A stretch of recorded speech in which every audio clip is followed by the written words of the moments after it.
In the cold silence of space, a dark metal station floated above a dying red star. Inside, the air hummed with machines, and rows of glowing tubes filled the laboratory of the Zelthari, an ancient alien race known for their intelligence and cruelty. They were not creatures of emotion. They did not laugh, they did not cry. They only created, and when they created to control. On this day, their greatest experiment was ready.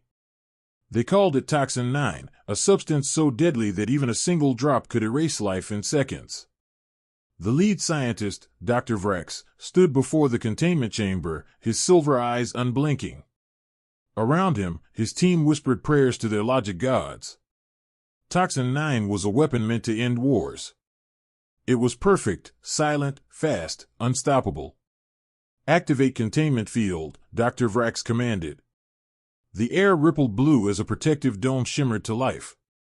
Inside a transparent cell stood a human test subject, weak but alive, his wrists bound by energy cuffs. The aliens called him Subject 42. He had been captured during a raid on a remote mining colony. To the Zelthari, he was nothing more than data, a test result waiting to happen. Inject the sample, said Dr. Vrax. A robotic arm lowered a glass tube filled with a glowing green liquid. The human looked up, his eyes tired but steady. "What's that?" he asked weakly. None of the aliens replied. They didn't speak to their experiments. The liquid entered his veins. A hiss filled the room. The scanners beeped rapidly. The alien observers leaned forward. For a moment, silence ruled the chamber. Then something strange happened. The human didn't fall. He didn't scream. He blinked, and then began to laugh. It was a slow, tired laugh at first. Then louder. A full laugh that echoed through the sterile lab. The aliens froze. "He's laughing," one of them said, confused. "His vitals are stable," another reported in disbelief. "Heart rate normal. No cell decay detected." Dr. Vrax frowned. That was impossible. The toxin should have killed the subject instantly. "Increase dosage," he ordered. The robotic arm injected a second, heavier dose. The human coughed, laughed harder, and said, "Tastes awful, but feels good." Dr. Vrax's mouth tightened.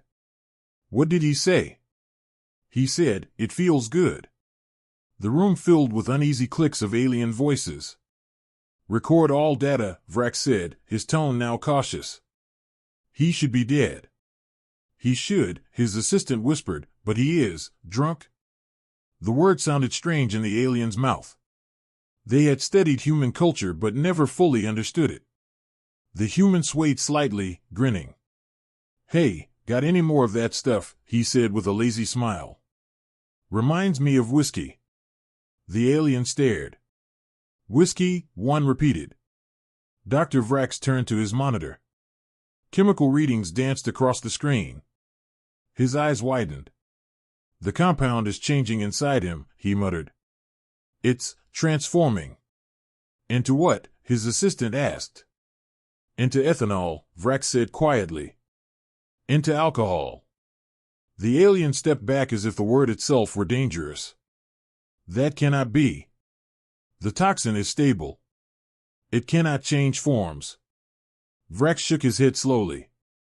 "It is stable, for us. But the human body is breaking it down. It's turning poison into pleasure." The human chuckled again and leaned against the wall. "You guys are weird scientists," he said, half drunk, half joking. The translator Jerome struggled to keep up, but the tone was unmistakable, mockery. "Is this some kind of joke?" an alien asked. "No," Vrax said coldly. "This is adaptation." The room fell silent again. Every eye watched the human, still alive, still laughing. For the Zelthari, it was more terrifying than any weapon. They had seen humans fight. They had seen them bleed and die. But this was different. This was humanity refusing to die, even when death itself entered their veins. Vrax recorded the data and stared at the man through the glass. "How are you still alive?" he asked softly. The human smiled drunkenly. Because I'm human. We don't die easy. Vrax turned to his team. Prepare more subjects, he ordered. We must confirm this.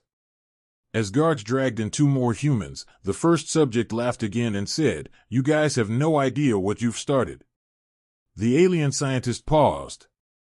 His instincts whispered something he hadn't felt in centuries: fear. He looked at the toxin, glowing faintly in the glass tube. It was supposed to be perfect. It was supposed to kill anything. But the universe had once again reminded them of an ancient truth: humans were different. They didn't follow the rules. They broke them. They survived what should have been impossible. And as the human hummed a strange earth tune in the corner of his cell, Dr. Vrax realized something terrifying. They had not created a weapon. They had created a challenge. And humanity had just accepted it. The laboratory was no longer silent. The air buzzed with disbelief and confusion. Dr. Vrax stood still, his eyes fixed on the monitor as lines of data scrolled faster than he could read. Every reading was wrong. The human should be dead, yet his heart rate was steady, his oxygen levels normal, his brain activity strangely elevated, as if he was enjoying himself. The alien scientists moved around nervously, whispering to one another in their sharp, clicking language. Increase observation time, Vrax ordered finally. Let's see how long his body can maintain this state. One assistant nodded and adjusted the sensors, while another monitored the chemical transformation inside the human's blood. It was no longer Toxin 9. Somehow, the human body had changed it, reshaped it into something safe. He's singing, one alien muttered, disgusted. Inside the glass chamber, Subject 42 leaned against the wall, humming a tune from Earth. You aliens are all right, he said with a grin, his voice slightly slurred. Got any chips to go with that drink? The translator drones buzzed, repeating his words in the alien tongue. Some of the scientists flinched as if insulted. What is a chip? One of them asked. Irrelevant, Vrax replied sharply. Focus on the reaction. Every biological law says this is impossible. He turned toward the human again. Subject 42, can you feel any pain? Pain, the man laughed. Nah. Just a bit dizzy. Feels like a Friday night. Vrax didn't know what a Friday was, but the man's calmness unnerved him. He looked at his assistant. Inject the second human. The guards forced another test subject into the chamber, a young woman with defiant eyes. She spat at the floor as they restrained her. You monsters won't win, she hissed. The aliens ignored her words. Another vial of Toxin 9 was prepared, glowing like liquid emerald fire. The robotic arm extended toward her. Within seconds, the toxin entered her bloodstream. The monitors beeped wildly again, but just like before, the unexpected happened. The woman gasped once, then laughed. Wow, that burns, she said, then laughed harder, clutching her stomach. What the hell is this stuff? The aliens looked at each other in horror. She's responding the same way, an assistant said. Toxin conversion confirmed. Vrax's mind raced. This changes everything, he whispered. We designed a perfect death. Yet these creatures, turn it into pleasure. He turned back to the humans, both now sitting on the floor, talking and laughing as if they were at a party. It's good to have company, Subject 42 said. Yeah, the woman replied, I thought they were gonna kill us. He chuckled. I think they tried. Their laughter echoed in the cold metal room. It was a sound no alien had ever heard before. It wasn't victory, it wasn't fear, it was something else. Something alive. We must study this further, Vrax said. Prepare tissue samples. Run a full molecular analysis. The scientists worked quickly. Every scan returned the same impossible result. The toxin bonded with human proteins instead of destroying them. It reshaped, rebalanced, and became harmless. The alien race that had built Toxin 9 to erase life now watched it transform into something humans called fun. Hours passed. More humans were brought in for testing. Every single one reacted differently. One sang, another danced, one simply fell asleep smiling. Not a single death. The observation deck was filled with disbelief. "This can't be a coincidence," one alien said. "They adapt too fast." "Adaptation doesn't happen in seconds," another replied. "They must have some unknown resistance." Dr. Vrax remained silent. He was watching the humans carefully. Their emotions, their strange humor, their ability to stay calm under fear, it fascinated him. Finally, he spoke. "They are not immune. They are transforming the weapon itself. It's not resistance. It's assimilation." "Assimilation," his assistant repeated. "You mean, they're rewriting our chemistry?" "Exactly," Vrax said quietly. "Their biology sees the toxin as energy, not danger." His words filled the room with an uncomfortable silence. No species in the known galaxy could do that. The Zelthari had studied hundreds of intelligent races, none could survive even one drop of Toxin 9. Yet these humans not only survived, they smiled. Subject 42 raised his hand lazily. "Hey, Doc," he said, looking at Vrax through the glass. "You got more of that drink? I think it's wearing off." Vrax's jaw tightened. For the first time in his long life, he didn't have an answer. He looked at the glowing vial and then at the humans. Something deep inside him shifted, curiosity mixed with dread. "End the session," he ordered softly. The observation lights dimmed. The guards escorted the subjects out, still laughing as they stumbled down the corridor. Their laughter faded, but the echo stayed in every alien's mind. Vrax turned toward his team. "We will not report this to the council yet," he said. "Not until we understand what we're dealing with." "But sir, the data, no." Vrax snapped. "If word gets out that humans are immune, the council will panic. They'll call it a threat." His assistant hesitated. "And what will you call it, sir?" Vrax looked at the empty chamber, the faint green mist still swirling inside. "I call it a mystery," he said. "And mysteries are dangerous." Later that night, when the station lights dimmed and the corridors fell silent, Dr. Vrax stood alone in the lab. He stared at the vial of Toxin 9 and whispered to himself, "They should be dead." He replayed the image of the human laughing, alive, fearless. "What kind of species laughs at death?" he murmured. He didn't know it yet, but the answer to that question would soon shake the entire galaxy. The next day, the alien research station was alive with chaos. Word had spread across the labs like wildfire. Humans had survived Toxin 9. Scientists, soldiers, and technicians crowded the corridors, whispering in disbelief. The Zelthari had created hundreds of weapons over the centuries, but nothing had ever failed like this. In their history, no subject had ever lived through Toxin 9. Yet humans not only survived, they laughed. Dr. Vrax stood in front of a large holographic screen filled with test results. The data glowed in red and green symbols, but the truth behind it made no sense. He had run every test, every simulation, every chemical analysis, and still, the outcome was the same. The toxin transformed into ethanol when inside a human body. It was as if the human biology saw death coming and said, "No, thanks."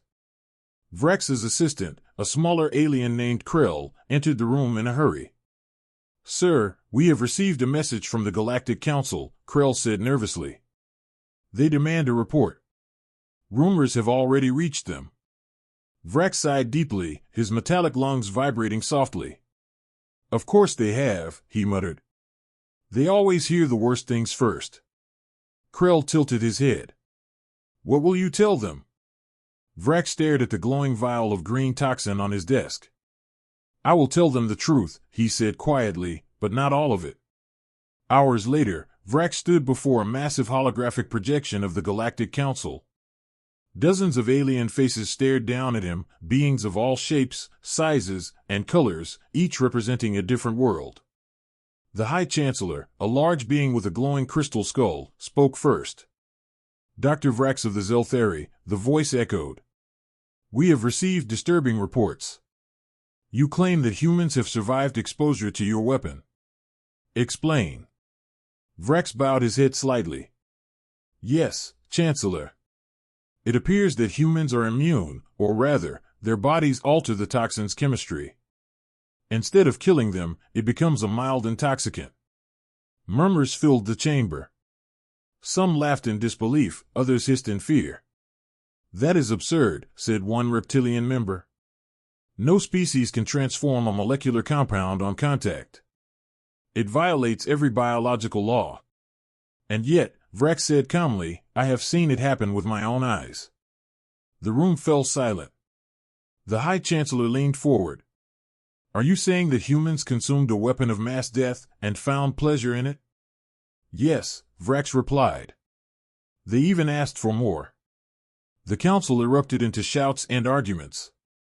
Some demanded further study, others called for immediate containment of humanity. If they can neutralize our weapons, one council member shouted, then they are a galactic threat. Another argued, or perhaps they are simply too primitive to understand danger. Vrax raised his voice. They understood. They just didn't care. The chamber went still again. Explain, said the Chancellor. Humans do not react to fear as other species do, Vrax said. They mock it. They face danger with laughter. Pain, death, fear, they turn these into games, stories, even entertainment. It's unnatural. A small, bird-like alien leaned forward. Do you suggest they are immune to fear itself? Vrax hesitated. Perhaps not immune, but they have mastered it. The council exchanged uneasy looks. Finally, the Chancellor spoke again. Dr. Vrax, you are to continue your research. But be warned, if humans are indeed resistant to our most advanced weapon, the political balance of the galaxy will change. You understand what that means? Vrax nodded. Yes, Chancellor. I understand. The transmission ended, and the holograms faded. The lab fell silent again, except for the faint hum of machinery. Krell turned to his superior. What will we do now, sir? Vrax exhaled slowly. We will observe them. Learn from them. If we can understand why they survive, perhaps we can control it. And if we cannot? Krell asked. Vrax looked out the window, where distant stars shimmered against the black void. Then the galaxy will soon learn what I already know, he said quietly. Humans are far more dangerous than we ever imagined. Back on Earth, however, no one knew that they had just changed the course of galactic history. Somewhere in a small underground lab, the first samples of Toxin 9 were being studied by human scientists who had recovered them from an alien crash site. The results puzzled them but didn't scare them. It's harmless, one researcher said. In fact, it gives off a pleasant smell. Within weeks, a few curious chemists began experimenting. When they mixed the alien compound with alcohol, it produced a shimmering blue drink that glowed faintly in the dark. They called it Starshine. It became an instant sensation among underground clubs. People drank it, laughed, and claimed it made them feel cosmic. Videos leaked online. Soon, the entire world was talking about the alien drink. The Zelthari, watching from hidden satellites, couldn't believe what they were seeing. Dr. Vrax stood before a screen showing a human news broadcast. Crowds of humans cheered, holding glowing bottles of blue liquid. A smiling reporter said, what was once a deadly alien toxin is now the galaxy's newest party drink. Vrax whispered to himself, they took death, and turned it into celebration. Krell shook his head in disbelief. They are insane, he said. No, Vrax replied. They are unstoppable. As the broadcast continued, the camera zoomed in on a human holding a bottle high. To the aliens, the man shouted, laughing. If they ever try to kill us again, at least we'll die happy. The crowd erupted in cheers. Somewhere deep in his mind, Dr. Vrax felt something he couldn't explain, a mix of admiration and dread. He turned off the screen and stared out the viewport once more. The humans were laughing, dancing, and celebrating their defiance of death itself. And for the first time in his life, the brilliant alien scientist realized that his species, not the humans, might be the ones truly unprepared for what was coming next. Earth was glowing with excitement.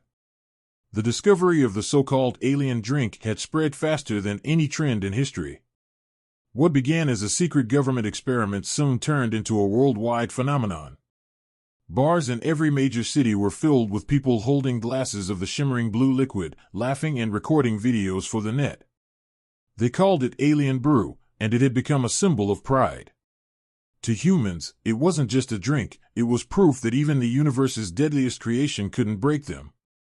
Meanwhile, high above the planet, Dr. Vrax watched in disbelief from the Zelthari observation ship. He had expected panic, maybe horror, but what he saw was celebration. Billions of humans were consuming what was once a galactic weapon. They didn't fear it. They embraced it. Krell stood beside him, shaking his head. They are consuming poison for amusement. Is this madness or courage? Vrax didn't answer right away. His silver eyes followed the bright images on the screen, humans dancing, toasting, smiling. Perhaps both, he said quietly. To them, there may be no difference. Should we warn the council? Krell asked nervously. If they see this, they will lose control. Vrax turned away from the screen. No. Not yet. Let's study their behavior. There is more to this than we understand. On Earth, the drink was now everywhere. Corporations rushed to copy the formula, and governments tried to regulate it but failed. Every attempt to restrict it only made it more popular. People believed it made them feel alive, fearless, unstoppable. Street vendors sold glowing bottles under neon lights. Musicians sang songs about drinking like humans from the stars. The world was drunk not just on the beverage but on the idea that they had defeated death itself. News anchors called it a gift from the cosmos. Religious leaders debated if it was divine or dangerous. Some warned that humanity was playing with fire, but no one listened. Humanity had tasted power and liked it. At first, there were no side effects, only laughter, warmth, and a strange feeling of connection. People claimed the drink helped them see colors brighter, feel emotions stronger, and even dream more vividly. Scientists tried to study it but couldn't explain why it worked. The alien compound inside the liquid resisted every attempt to be broken down.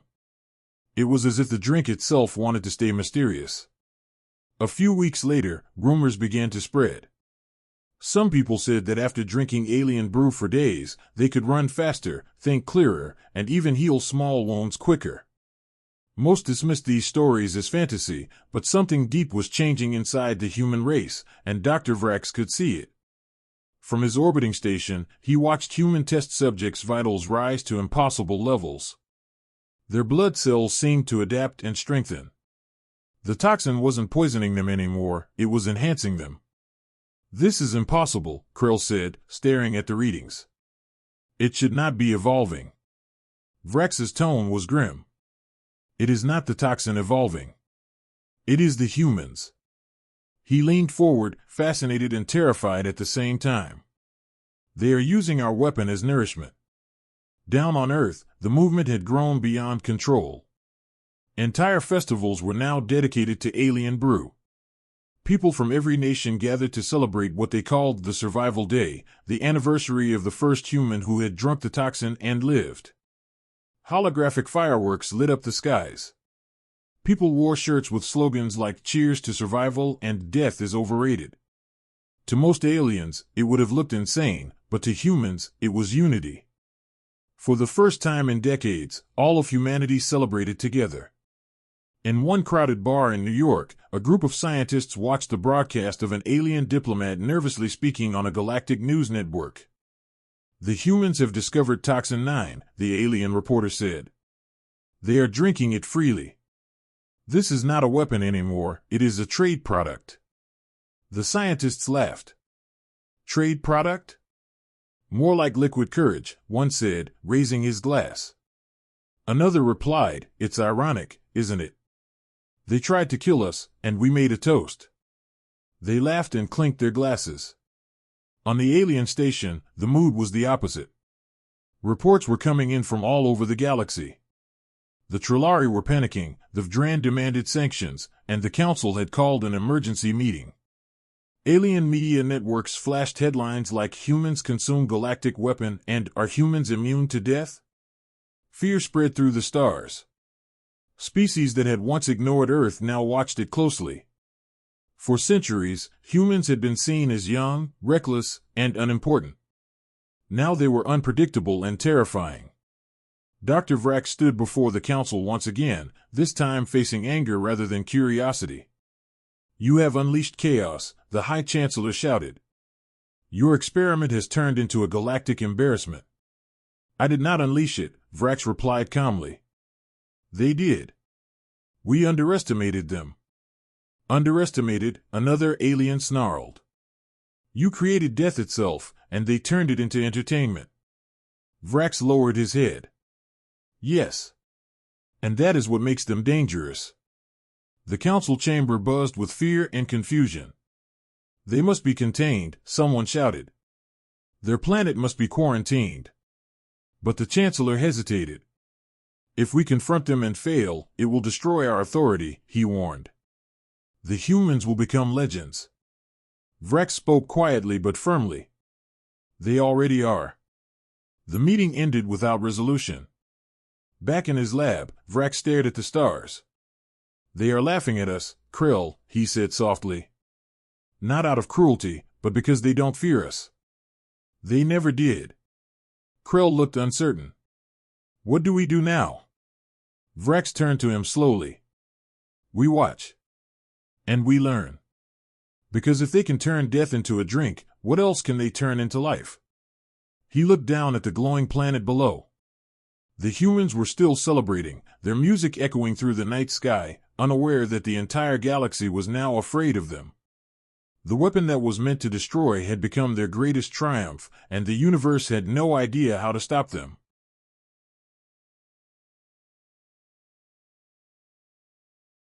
Across the galaxy, chaos was spreading. The story of the humans and their impossible drink had reached every world, every empire, and every ruler. What began as laughter on Earth was now fear among the stars. The Zelthari, once respected as masters of science, were now ridiculed. Entire species mocked them, calling them the scientists who made humans stronger.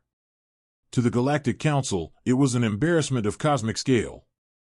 Dr. Vrax had become a symbol of failure. Every time a human lifted a glass of alien brew and laughed, it reminded the galaxy that the most powerful weapon ever built had turned into a party trick. Inside the Zelthari command hall, the atmosphere was tense. Vrax stood before the High Command, surrounded by cold, watchful eyes. "You have disgraced our empire," one commander hissed. "Your experiment has empowered the humans instead of erasing them." Vrax kept his composure. "It was never my intention," he said quietly. The reaction was unexpected. "Unexpected," another commander shouted. "They turned our weapon into a celebration. Every alien species now doubts our power because of your mistake." The room echoed with furious voices. Vrax waited until the noise died down. "Then learn from it," he said calmly. "The humans have shown us something we never understood, adaptation beyond logic." The commanders exchanged uneasy looks. "You speak as if you admire them," one said. Vrax turned toward the holographic projection in the center of the room. It showed humans across Earth celebrating another festival, waving bottles of the glowing blue drink. "Admiration is irrelevant," he said. "What matters is survival. And they have mastered it." The council fell silent for a moment. Finally, the highest-ranking commander spoke. "The council has ordered the destruction of all remaining Toxin 9 reserves. Every formula, every lab, every record, erased. Humanity must not have access to it anymore." Vrax hesitated. "It's too late," he said. "They already have the formula. They're producing it themselves." The room erupted again. "Then we must destroy their production facilities," a general growled. "We must end this madness before it spreads further." Vrax looked up sharply. And what if we fail? What if the weapon that kills us makes them laugh again? How many times must we test death against them before we learn it does not work? The generals fell silent. His words struck something deeper than pride. It was fear. Outside the council chambers, the alien streets were filled with unrest. Civilians demanded answers. The once feared scientists were now mocked as fools who had underestimated the humans. Some even feared an invasion, whispering that the humans might weaponize their laughter next. Vrax returned to his private quarters, exhausted. He stared out at the endless darkness of space, thinking of Earth. Humans were not the strongest species. They were not the smartest, nor the fastest. But they were the only ones who seemed to thrive in chaos. Every time the universe threw something deadly at them, they turned it into a game, a story, or a lesson. He began recording a private log. Toxin 9 has failed, he said into the recorder. Or perhaps, we have failed to understand it. We tried to create an end to life, but in the hands of humans, it became something new. They are not just immune to fear, they reshape it. He paused, his mind racing. Perhaps their true weapon is not technology or biology. It is their spirit. On Earth, the situation was escalating. Alien brew was no longer just a drink, it had become a symbol of rebellion. Humans proudly wore it as a badge of defiance. Underground movements used it as a rallying cry, "We drink what kills the galaxy." Governments tried to stop the trade, but demand only grew. Space smugglers began exporting the drink to nearby colonies, where even alien customers wanted to try it. They paid high prices for a taste of what humans called fearless liquid. Soon, alien markets were filled with stolen bottles glowing faintly blue. The more they tried to suppress it, the more it spread. The Galactic Council was losing control. Dr. Vrax received a secret message from an unknown source, a coded human transmission. It simply read, "We liked your creation. Next time, make it stronger." For the first time in years, Vrax laughed softly. "They are mocking us," Krell said when he saw the message. "Yes," Vrax replied, "but they mean it. They want more. They want to see what else we can make." "What will you do?" Krell asked nervously. Vrax thought for a long moment. "Nothing," he said finally. "The galaxy will act without us. They fear the humans now. They will move to destroy them, and in doing so, they will make the same mistake we did." His prediction came true faster than expected. Within weeks, several alien factions announced plans to blockade Earth, claiming it was for the safety of the galaxy. Warships began gathering near the solar rim. On Earth, humans watched the skies, unafraid. Instead of hiding, they celebrated even harder. The media showed images of crowds raising glasses toward the stars, shouting, "Cheers to the universe." It was the ultimate act of defiance. When the alien fleets finally arrived, they didn't find a terrified world, they found laughter, music, and light. "They are celebrating our arrival," one alien officer said in confusion. Dr. Vrax watched the live feed from his station, his face unreadable. "No," he said softly. "They are celebrating life. And that is what we never understood." As the fleets hesitated, unsure whether to attack or retreat, Vrax realized the truth: the humans had already won. Not through power, not through weapons, but through something far greater, their refusal to fear anything, even death itself. The galaxy might have mocked the Zeltheri, but soon, it would learn the same lesson he did. You cannot defeat a species that laughs in the face of annihilation. The galaxy could no longer ignore the humans. Every major civilization had seen the broadcasts, the festivals, and the endless human laughter that followed what should have been extinction. Across the stars, leaders argued, scientists panicked, and soldiers sharpened their blades. But one truth was spreading faster than any rumor: humans were not like the others. They didn't fear death, they befriended it. In the center of all this tension, Dr. Vrax sat quietly in his private research station, watching the chaos unfold. His reputation had been ruined, yet something deep inside him refused to stop studying humanity. He wanted to understand how they worked, how they thought, how they could turn fear into joy. That curiosity became an obsession. When the Galactic Council demanded answers, Vrax made a bold decision. "I will go to Earth," he said during a secret transmission. "I will see them for myself." His assistant Krell stared at him in horror. "Sir, that's suicide. They drink the weapon you created. What if they see you as the enemy?" Vrax's voice was calm but firm. "Then I will face them. If they can transform death into life, perhaps they can teach us what we failed to see." Weeks later, disguised as a neutral alien observer, Vrax landed on Earth. It was his first time breathing real air, not the sterile gas of Zelthari labs. The sky was blue and vast, the streets full of noise and movement. He walked among humans unnoticed, wrapped in a holographic cloak that made him appear as one of them. What he saw both amazed and disturbed him. In every city, people were laughing, dancing, and living as if the universe had never tried to kill them. Bars were overflowing with people drinking the glowing blue liquid he had once called Toxin 9. They clinked glasses, hugged strangers, and cheered to loud music.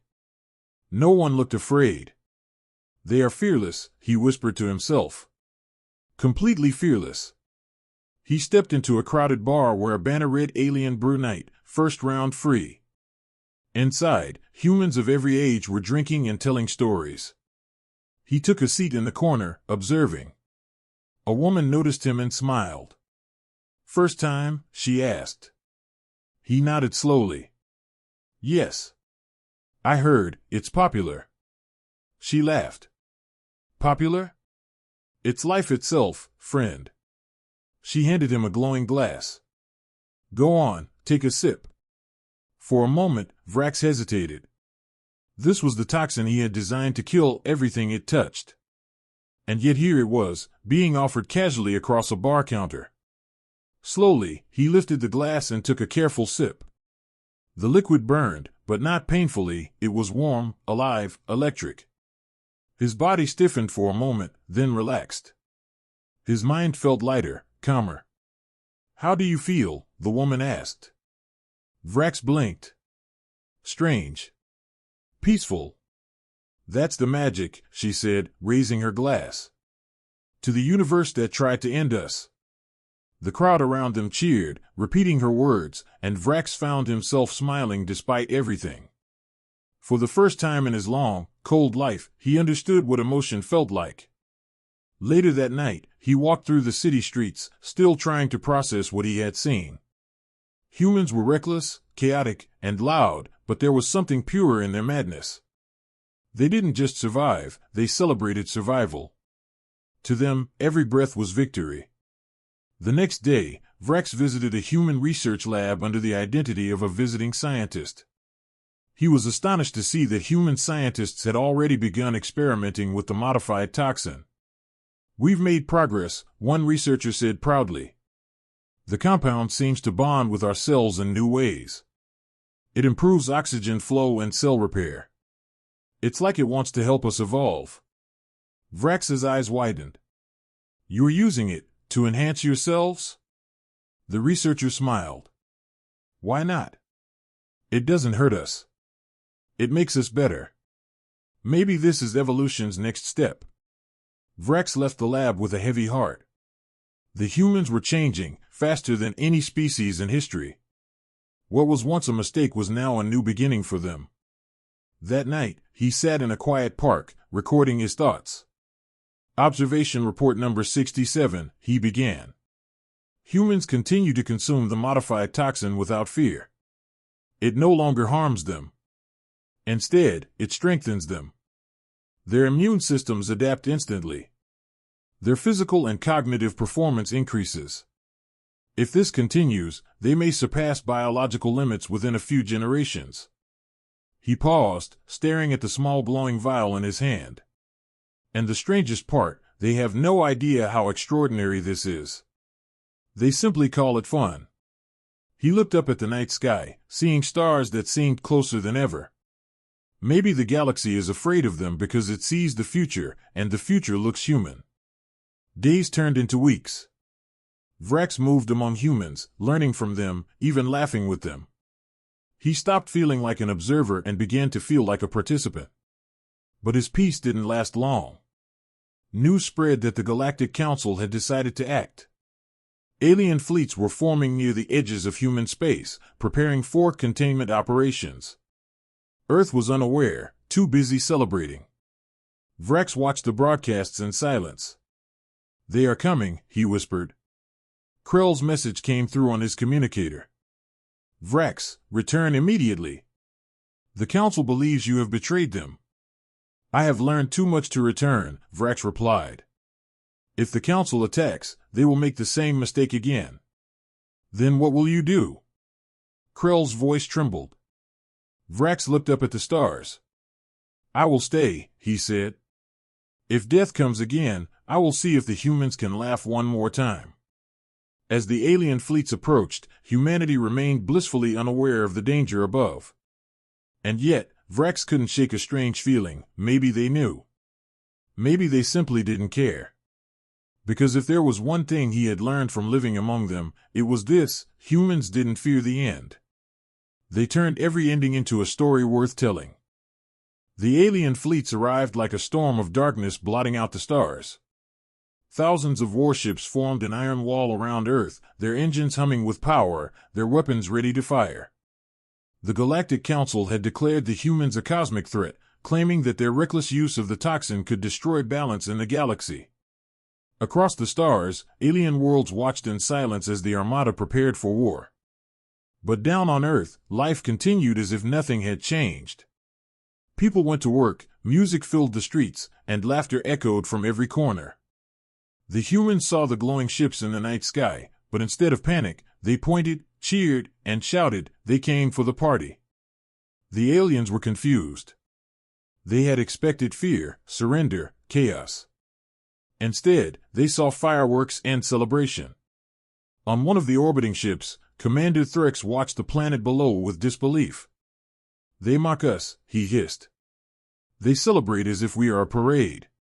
His advisor replied nervously, "Commander, perhaps they do not understand the danger." Threx slammed his clawed hand against the control panel.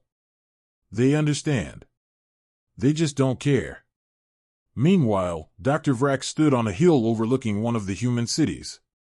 The sky was filled with faint lights from the alien fleet.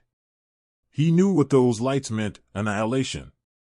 And yet, the humans were calm, laughing, and toasting under the stars. A child ran past him holding a glowing blue drink, shouting, "We'll show them how we party." Vrax closed his eyes. "They have no fear," he murmured. "Or maybe they've evolved beyond it." He activated his communicator. "Krell, it's Vrax. The fleets are here. Tell the Council to stop this madness." "It's too late," Krell's voice replied, full of panic. "The order's been given. They're preparing to fire." Vrax looked back toward the city, his heart pounding. "Then this is not a war," he said softly. "It's a lesson they will never forget." Up in orbit, Commander Threx gave the order. "Target major population centers. Minimal warning. The galaxy must see our strength." The ships charged their weapons. Beams of light gathered in the dark void, ready to rain destruction on Earth. But just before the command to fire was executed, something unexpected happened. A wave of strange energy pulsed out from the planet.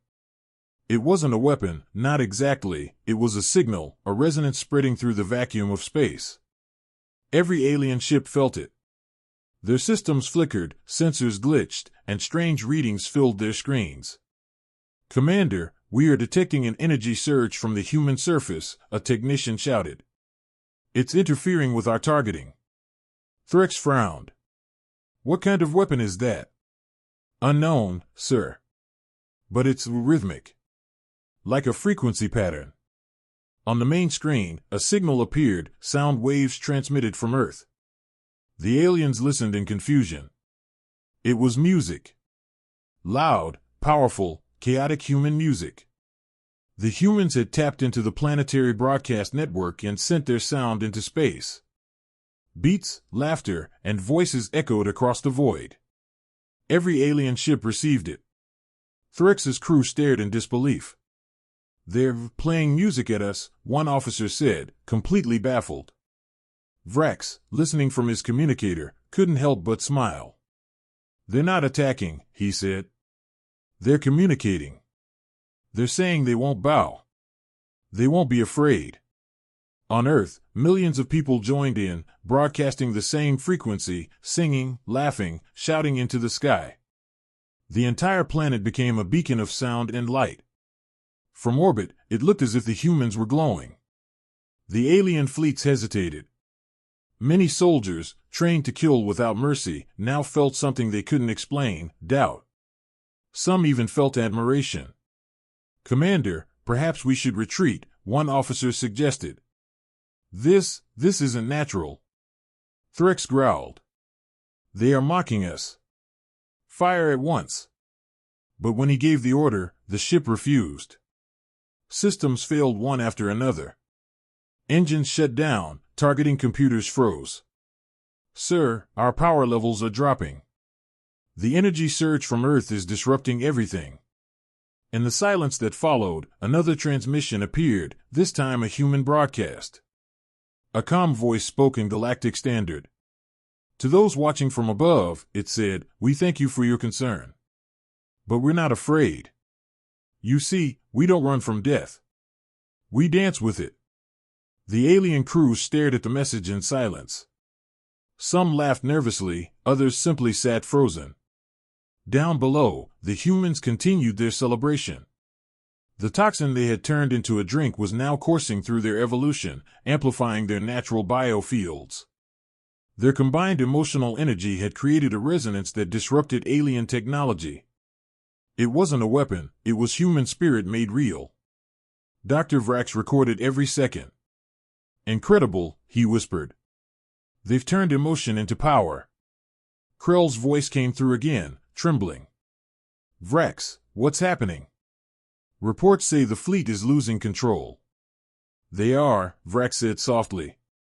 "And not because of any attack. The humans have changed the rules of existence." On board the flagship, Commander Threx watched helplessly as his systems shut down one by one. "We can't fight this," his advisor said quietly. "It's not something we can destroy." Threx stared at the planet below, glowing brighter every second. "Then maybe the Council was right to fear them," he said bitterly. "They don't need weapons. They are the weapon." As the fleet retreated, leaving Earth untouched, the galaxy watched in disbelief. Billions witnessed a moment that would be remembered for centuries, the night humanity stood against the universe not with violence, but with joy. On Earth, the celebrations reached their peak. Fireworks painted the skies, and the people shouted into the heavens, "Cheers to the stars." Dr. Vrax watched the spectacle with tears in his eyes. "They did it," he whispered. "They turned the end of the world into a song." For the first time in galactic history, war had been defeated by laughter.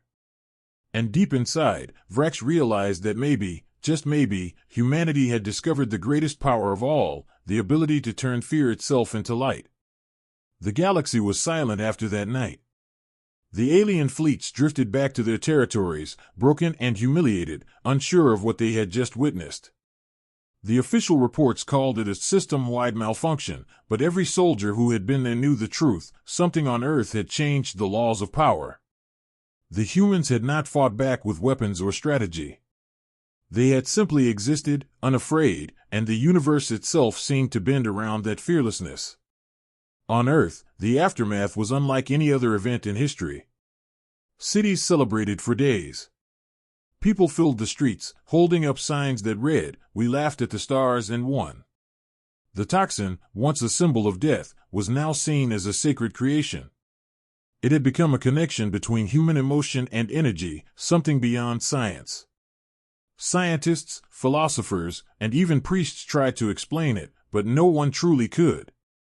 Dr. Vrax stayed hidden among them, studying the humans quietly, still disguised as one of their kind.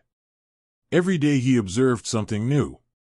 The humans were not changing outwardly, they still looked the same, still argued, still joked, but something invisible was shifting deep inside them. Their resilience, their energy, even their presence seemed stronger. He noticed how humans could heal faster, how they reacted to stress with creativity instead of panic, and how laughter seemed to spread like a force field. They were evolving, not biologically, but spiritually. One night, while sitting in a crowded cafe, he overheard two humans talking. "Did you hear? Some alien ships tried to invade Mars, but their systems shut down as soon as they got close." The other laughed. "Yeah, I guess the universe learned not to mess with Earth anymore." Vrax sipped his drink thoughtfully.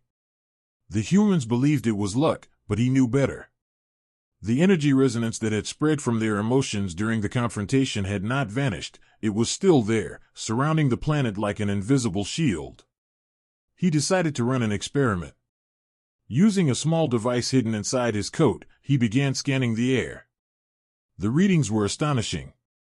"The entire atmosphere is charged with emotional energy," he murmured.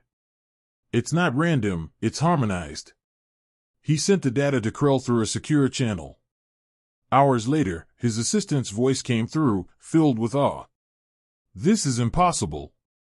Vrax, the readings suggest that Earth is radiating a frequency strong enough to disrupt quantum systems." "You're saying they did this with emotion?" "Yes," Vrax replied. "Their unity, their laughter, their refusal to fear, it became energy." There was silence on the other end, then Krell spoke again. "The Council will not believe this. They'll think it's another trick. Then they will repeat their mistake," Vrax said grimly. Days later, a small delegation of alien scientists secretly arrived on Earth.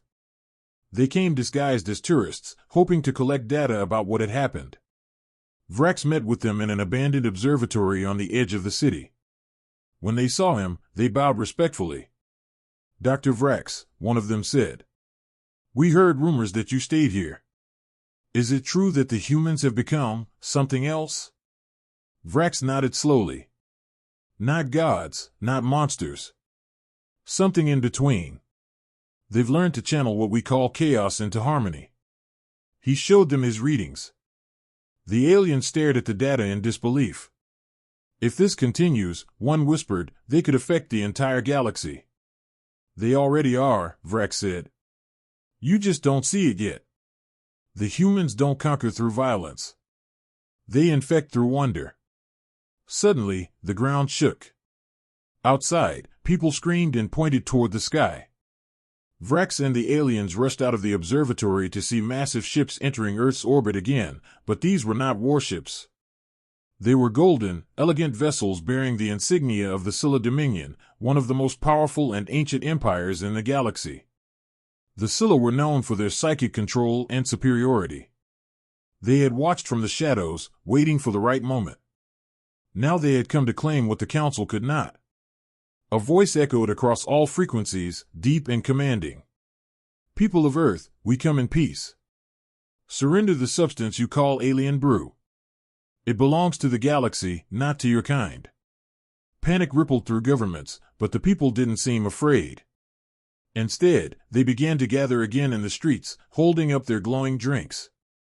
The blue light of the toxin reflected off their faces like defiant stars. Vrax watched them in disbelief. "They're not going to surrender," he whispered. "They've learned."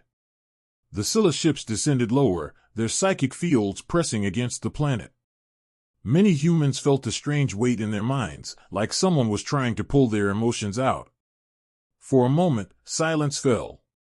Then, a young girl stepped forward on a public broadcast, holding up a glass of the glowing blue liquid. "If you want it," she said with a smile, "come and take it. But be careful, it has a funny way of changing people." The broadcast spread instantly across the galaxy. Billions watched as the Scylla Empire tried to use their mental powers to dominate Earth. But their psychic attacks only made the humans laugh harder.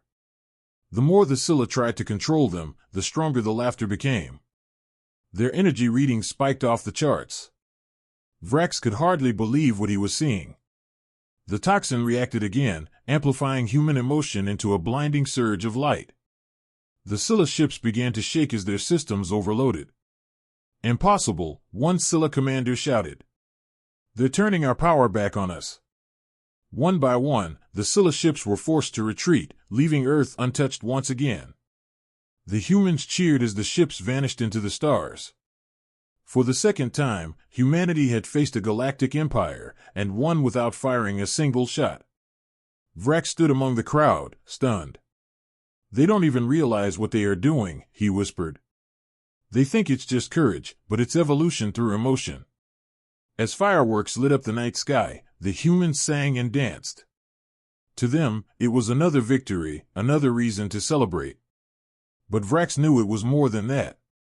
The humans were changing the universe simply by being themselves, by turning fear into laughter and death into joy.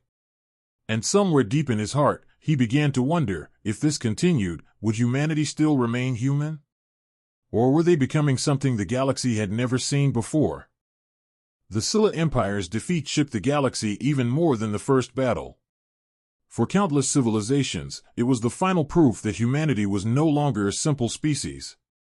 They had resisted the psychic masters, the most advanced beings known to exist, and turned their attack into a display of joy. The footage of the event spread everywhere, humans laughing while psychic storms surrounded them, entire cities glowing in unison, the sky filled with blue light. Some aliens were terrified, others were inspired. For the first time, many began to wonder if humans represented something beyond biology, an evolution of consciousness itself. On Earth, people continued their celebrations, not realizing the scale of their influence. The Toxin, now known as the Brew of Stars, had become a global phenomenon. It was no longer seen as an alien substance, it was humanity's creation now, their accidental bridge between science and spirit. Dr. Vrax walked through the bustling streets of New London, observing how peaceful and alive everything seemed. There was no fear, no aggression, no hatred. People helped each other, strangers laughed together, and everywhere he went, he felt that same strange resonance in the air, the vibration of unity. He couldn't help but think that humanity had stumbled upon something divine without realizing it. Vrax recorded another log entry that night. Observation 108. The humans no longer see the brew as a drink. It has become a part of their lives, a symbol of togetherness. Their emotional energy has created a planetary aura that continues to expand. If the readings are correct, the resonance will soon reach beyond the solar system. He paused and sighed softly. They are no longer changing individually. The entire species is evolving as one. Across the stars, leaders of other races met in secret councils, arguing about what to do. Some called for another attack before it was too late. Others argued that humanity must be studied, not destroyed. If we can understand them, one alien scientist said, we may learn how to evolve too. But most were afraid. The idea that laughter and joy could hold more power than any weapon challenged everything the galaxy believed in. Meanwhile, back on Earth, something new began to happen. People started to experience visions when drinking the brew. Some saw flashes of stars they had never visited, or heard whispers in languages they didn't know. Scientists noticed that human dreams were changing too, becoming more vivid, more interconnected. When researchers mapped the brain activity of thousands of people, they discovered a pattern. It's like all of humanity is sharing one consciousness, one researcher said in shock. They're starting to think together. Vrax knew this was the next step. The Toxin had unlocked something hidden in human evolution, a connection between mind, emotion, and reality itself. If they continue, he whispered, they could merge into a single collective awareness. He wasn't sure whether that idea thrilled him or terrified him. Days later, Vrax received an urgent transmission from Krell. Doctor, listen to me, there's panic spreading across the council. The resonance from Earth is interfering with communication systems across 5 star systems. Some ships can't even jump through hyperspace anymore. It's like the universe is listening to them. Vrax's expression was grave. Then it has already begun, he said. You can't stop it now. They're calling for your arrest, Krell warned. They say you started this. Vrax smiled faintly. Maybe I did. But tell them this, it's not something that can be stopped with fear or control. Humanity doesn't conquer. It transforms. As he ended the call, a bright pulse of blue light flickered across the night sky. People all over the world stopped and looked up. The same light spread across the moon, Mars, and even the orbiting satellites. The resonance field had reached beyond Earth. For a moment, it felt like the universe was breathing with them. Scientists tried to explain it as a solar anomaly, but deep down, everyone knew this was something else. Humanity was beginning to communicate with existence itself. In the following days, strange phenomena occurred across space. Distant alien ships reported hearing laughter through their comms, even when no signal was transmitted. Planets thousands of light years away recorded faint echoes of human songs in their atmosphere. It was as if the humans' emotional energy had become part of the cosmic background noise. On the Galactic Council homeworld, panic turned to chaos. Leaders shouted over one another. "They are spreading their influence across the galaxy," one cried. "We must stop them before everything changes." But others hesitated. Stop them? How? They haven't fired a single weapon. They simply exist, and the universe answers. One alien philosopher whispered, "Maybe that is what evolution truly looks like. Maybe we were never meant to dominate. Maybe we were meant to feel." While the galaxy argued, humans on Earth were beginning to understand their transformation. Small groups of scientists, artists, and thinkers formed a new organization called the Resonant Path. Their belief was simple: emotion is energy, and energy shapes reality. They began experimenting with collective meditation and laughter, amplifying the field even further. Dr. Vrax joined them in secret, no longer able to deny that he had become part of their story. One evening, standing before a gathering of thousands, a young human leader spoke. "We were made to fear the universe. But the universe forgot, we're the ones who tell its stories. We don't destroy. We create. And maybe creation is the most powerful force of all." The crowd erupted in applause and cheers. Above them, the stars seemed to shimmer brighter, pulsing in rhythm with their joy. Vrax looked up at the sky, feeling the resonance flow through his body. For the first time, he didn't feel like an alien. He felt human. Yet, he couldn't shake the thought that this new power might come with a price. The humans were becoming something vast, something limitless. And sometimes, when he looked into their glowing eyes during moments of unity, he wondered, were they still individuals, or were they becoming the consciousness of the galaxy itself? The transformation of humanity could no longer be denied. The resonance field around Earth had grown beyond the solar system, stretching across light years like invisible threads of energy. Ships that passed near it reported strange sensations, memories that weren't their own, waves of emotion, and visions of human laughter echoing through space. The Galactic Council was in crisis. Entire systems were beginning to experience the influence of Earth's collective consciousness. Fear, curiosity, and awe spread like wildfire. The old order of power was collapsing, not through war, but through a quiet invasion of spirit. Humanity had become a presence that no one could contain. On Earth, the change was visible now. Cities glowed faintly at night, not from lights, but from the soft blue aura that surrounded the people. Plants grew faster, the air felt lighter, and disease seemed to vanish. People no longer argued over differences, their minds were in tune. Each person carried their individuality, yet they were part of something greater, a harmony that pulsed with life. Dr. Vrax stood at the edge of a cliff overlooking the ocean, recording his final log. "Observation 150, he said softly. "The humans have achieved something I once thought impossible. They have merged consciousness with emotion, creating a collective awareness that transcends physical form. They no longer fear death, because they no longer see it as an end. They are learning to exist as energy." He paused and looked up at the glowing sky. Perhaps this is evolution's true purpose, not survival, but unity. As he spoke, a faint vibration moved through the air, like the heartbeat of the world. He felt it in his bones. He turned to see people gathering on the shore, thousands of them, holding their glowing drinks high, singing in unison. The sound was both beautiful and haunting. It wasn't just music, it was communication, reaching across time and space. They're calling to the stars, Vrax whispered. Far beyond Earth, alien worlds began to respond. The resonance reached distant species, touching their minds with feelings they didn't understand: joy, peace, wonder. Some resisted, closing their borders and shutting down communication. Others embraced it, sending messages of friendship back to Earth. The galaxy was no longer divided by fear. The change was spreading. On the Council homeworld, chaos turned into silence. The leaders stood before a massive hologram of Earth, glowing like a blue jewel in the dark. They are rewriting existence, one said in disbelief. The energy readings are off every scale. They're not just one species anymore, they're a signal. Another voice, quieter but wiser, spoke. Perhaps this is not the end.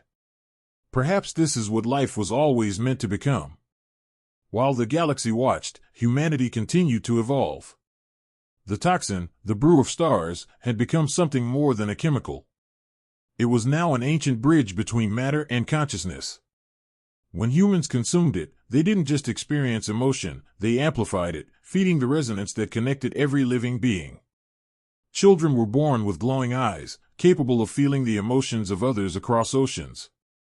Old wounds healed without medicine. Death became rare, not because it was defeated, but because people had learned to let go of the body without fear. Their energy simply returned to the collective, like a drop of water joining the sea. Dr. Vrax wandered the transformed Earth in quiet wonder. He no longer felt like an outsider. The humans had accepted him, and somehow, he could feel their emotions too. It was overwhelming: joy, love, curiosity, all flowing through him like a river of light. He realized he was no longer just one being, he was part of something vast and infinite. One night, as he stood beneath the stars, a young human approached him. Her eyes shimmered like galaxies. "You were the one who made the toxin, weren't you?" she asked. Vrax hesitated, then nodded. "Yes. I created it to destroy life. But you turned it into something beautiful." She smiled gently. "You didn't fail, Dr. Vrax. You just misunderstood what life really wants. It doesn't want to end, it wants to evolve." She reached out and touched his hand. A surge of warmth passed through him. In that instant, he saw everything: the birth of stars, the rise of civilizations, the laughter of humanity echoing across eternity. He saw how every life, every choice, every moment of joy or pain was part of a single grand pattern. When the vision faded, Vrax felt tears on his face. "You've become the universe itself," he whispered. "No," she said softly. "The universe has always been us." Days later, a signal pulsed outward from Earth, an energy wave unlike anything recorded before. It spread faster than light, reaching every corner of the galaxy, resonating with every living thing. Planets glowed, stars flickered in rhythm, and entire species fell silent as they felt a connection unlike any other. The message was simple, not in words, but in feeling.